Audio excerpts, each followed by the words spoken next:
Benvenuti in un nuovo video di Quadricottero News. La volta scorsa abbiamo visto come richiedere le etichette per la marcatura C1 retroattiva del Mavic 3.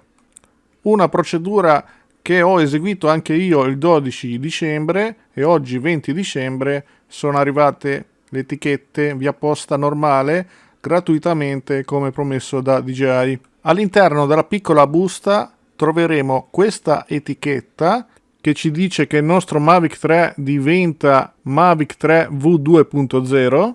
Poi troviamo un'etichetta sull'impatto sonoro, così come richiesto dal regolamento 945 per la marcatura C1. Un'etichetta che non riporta diciture, ha lo stesso colore del Mavic. Due etichette con scritto V2.0. Un'etichetta che riporta le informazioni sul modello, oltre che l'impatto sonoro, la marcatura CE e la marcatura di classe C1, il foglietto informativo che richiede EASA all'interno della scatola di un drone con marcatura di classe, dove sono riportate le nozioni fondamentali a livello normativo per utilizzare questo drone, che vi ricordo, essendo un C1, richiede l'attestato A1A3, il cosiddetto patentino A1A3 che si consegue online. Siccome c'è la marcatura C1, possiamo condurre questo drone con le regole A1, quindi nel modo in cui ragionevolmente non si prevede il sorvolo di persone non informate. Se accade, bisogna minimizzare i tempi di sorvolo, fatto salvo il controllo della zona geografica UAS su D-Flight. Se la zona geografica UAS permette il volo, possiamo utilizzare questo drone anche in scenari urbani. E poi troviamo le istruzioni che ci spiegano dove dobbiamo applicare queste etichette. Siccome questa operazione trasforma il Mavic 3 in Mavic 3 V2.0, cambia anche il nome del modello, da L2A diventa L2AA. Per questo è necessario coprire questa etichetta interna perché il modello diventa diverso. L'etichetta dello stesso colore del Mavic 3 serve proprio a questo, per coprire l'etichetta vecchia. Applicata l'etichetta di copertura interna, procediamo con applicare quella sul braccio sinistro, guardando il drone da dietro. Ed eccola applicata. Non è semplicissimo se vogliamo applicarla in modo preciso, perché gli spazi sono veramente minimi. Questa è l'etichetta interna. Poi, sempre sul lato sinistro, guardando il drone di dietro, applichiamo l'etichetta degli 83 decibel. Le due etichette con scritto V2.0 sono dedicate alla scatola. In sostanza trasformano la scatola del DJI Mavic 3 in DJI Mavic 3 V2. Invece l'altra etichetta con scritto 83 decibel va applicata sempre sulla scatola sotto il serial number, in questa posizione. Per terminare la procedura dobbiamo scattare 3 foto da inviare a DJI, in modo che ci possa inviare il certificato di marcatura C1 in PDF. Quindi dobbiamo scattare la foto dell'etichetta che va a coprire l'etichetta interna, la foto degli 83 decibel e la foto dell'etichetta sul braccio.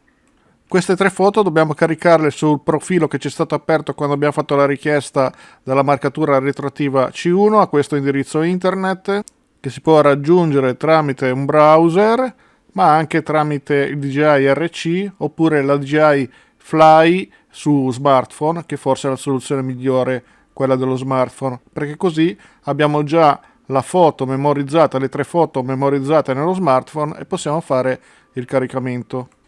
Se usiamo il DJI RC, ovviamente collegato a internet tramite un hotspot, dobbiamo trovare il modo di memorizzare le foto all'interno del radiocomando, e per fare questo si può usare la micro SD card. A quel punto DJI verificherà che le etichette siano state effettivamente applicate e rilascerà il certificato C1 in PDF. E così avremo il nostro DJI Mavic 3 V2.0, scatola compresa. Probabilmente questa è la versione che poi troveremo in commercio da adesso in poi. Non ci sarà più il Mavic 3 normale, ci sarà il Mavic 3 V2.0. E il Mavic 3 V2.0 risponde veramente alle condizioni C1 del regolamento europeo, del regolamento 947 e 945 in particolare? Passiamo al primo punto. Il nuovo firmware C1 non dà più la possibilità all'utente di spegnere le luci di segnalazione. Probabilmente DJI ha tolto questa possibilità perché nel regolamento 945 un requisito della C1 è quello di avere le luci, e se il drone vola di notte deve esserci anche una luce verde lampeggiante. Però è stata anche tolta la possibilità di accendere e spegnere manualmente la luce verticale. Non è un requisito C1 del 945, ma il 947 vieta di rilasciare oggetti dal drone in volo. Dal momento che esistono dispositivi terze parti che fanno in modo che quando si accende o si spegne la luce si attiva o disattiva un servo per rilasciare appunto oggetti, probabilmente DJI ha voluto impedire questa attività. Peccato, perché la luce verticale è molto usata anche dai professionisti per vedere meglio il drone durante le loro operazioni. Invece l'etichetta che riporta l'impatto sonoro applicato sul fianco del drone, secondo il regolamento 945, non è strettamente indispensabile se si legge questa disposizione che dice che può essere applicata sul drone e o sul relativo imballaggio. Quindi potrebbe essere sufficiente applicarla sulla scatola. Forse per una questione di interpretazione DJI ha scelto di applicarla sia sulla scatola sia sul drone. Ci sono dei dubbi sul fatto che il drone funziona anche se non inseriamo il nostro codice di registrazione operatore come richiede la normativa. Questo però è in linea con i requisiti di marcatura C1, infatti i requisiti dicono che non è previsto un blocco, non dicono che il drone non può volare se non inseriamo un codice operatore giusto, dice che però in caso di incoerenza la cosa deve essere segnalata e nel caso di incoerenza vengono comunque trasmessi i dati telemetrici per l'ID elettronico, tranne ovviamente il codice operatore OS. Quindi il Mavic 3 V2 è compliant con questa direttiva, il pilota invece no, perché una disposizione del regolamento 947 dice che il pilota si deve accertare prima del decollo che il suo identificativo venga trasmesso. In conclusione, il drone C1 vola in regola anche se non trasmette il codice operatore OAS, però il pilota non è assolutamente in regola se fa volare un drone che non trasmette il suo codice operatore. Ovviamente drone con marcatura di classe, in questo caso C1. L'ultimo dubbio è quello sul requisito previsto dal 945 per i droni C1, e cioè il drone deve prevedere un'interfaccia per caricare e aggiornare i dati delle zone geografiche US. In pratica il sistema Geo che DJI ha già. Tuttavia in questo momento non sta pubblicando le zone geografiche OAS dello Stato membro, ma le sue.